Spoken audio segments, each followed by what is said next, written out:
We're talking about the hantavirus, which, no matter how you slice it, is extremely bad news. But we need to talk about what is the correct emotional response to the existence, to the outbreak of the hantavirus. First off, what is the hantavirus? Well, there are many hantaviruses. They are a family of viruses. Most are very deadly, but the good news is that most of them cannot transmute from person to person. Most are transmuted through rodent excrement being consumed in some way, either inhaled or in food or touched, what have you. But there is one strain that was originally in South America that could pass from human to human. A cruise ship stopped in the area that is known to have this strain of the hantavirus and then continued on to do the rest of their trip.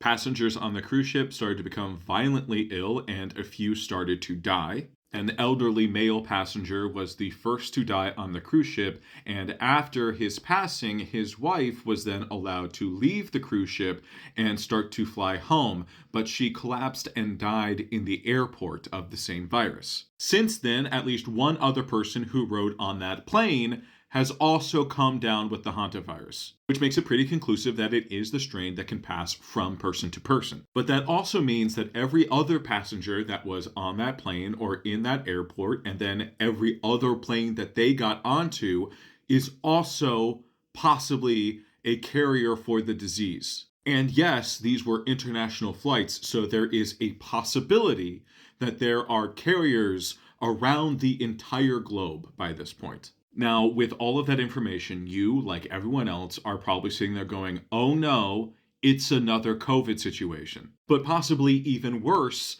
because the death rate of the hantavirus is somewhere in the 35 to 40 percentile range. Now, if this was any other time, under any other administration, what I would now be telling you is to not panic, to stay calm. All of that is very, very scary.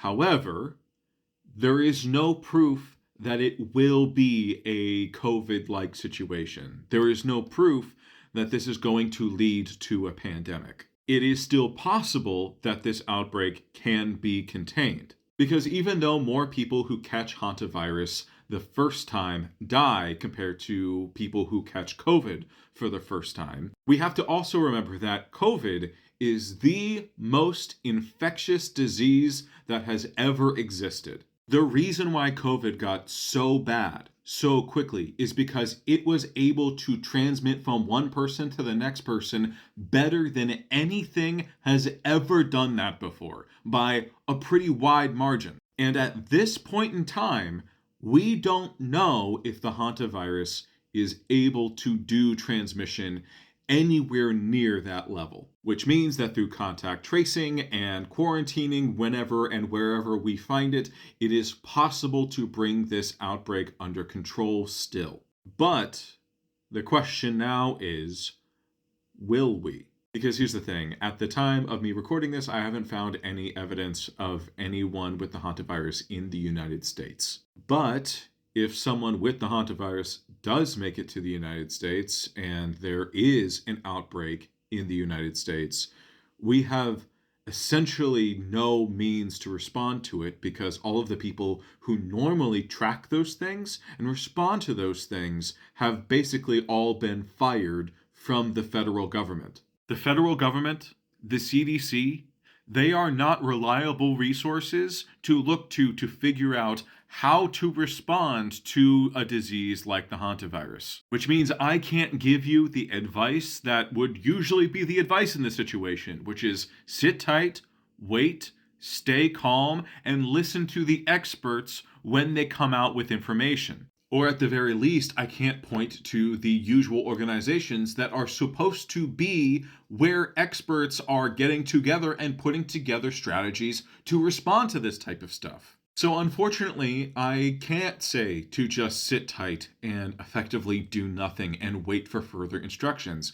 We have to pay attention, we have to read up on things, and we have to be wary of the possibility of a new infectious disease that is extremely dangerous to the public. Simple things like additional hygiene practices, making sure that you are washing your hands, probably maybe a little more often than you were. Not for nothing, masking is still a good idea. It never stopped being a good idea, and yes, this means it is more of a good idea. It's also worth remembering that rodents can also transmit this disease, which means if you are coming into contact with things like rodent excrement, be more careful than you usually would be.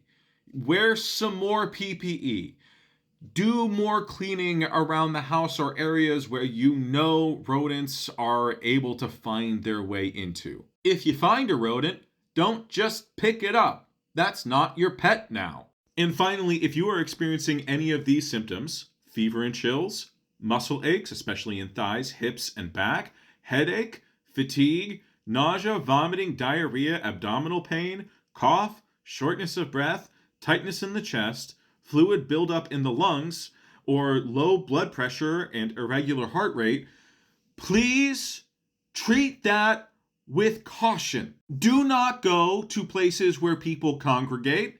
Do not go to your place of business, especially if you're working in something like food service. Wash your hands, wear a mask, and go to a doctor and figure out what you have. And if they cannot tell you what you have, stay home until it goes away. Now, here's the thing. I've given you a whole lot of advice right now, and you might be sitting there thinking, hey, are you an expert? Are you a doctor?